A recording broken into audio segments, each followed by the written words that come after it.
नामस्मरण हे मनाला शुद्ध करण्याचं शक्तिशाली साधन आहे. आणि एकदा का मन शुद्ध झालं की वाईट सवयी आपोआप बदलतात. पण स्वामी, आमच्यासारख्या सामान्य माणसांनी काय करायचं? म्हणजे आम्ही समजून घेतो, पण कधी कधी राग आणि लोभ यावर ताबा राहत नाही आमचा.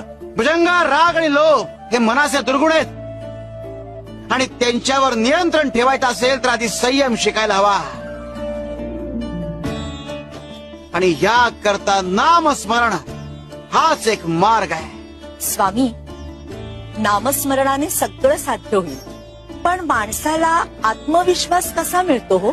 माई, नामस्मरण हे आत्मविश्वासाचं मूळ आहे.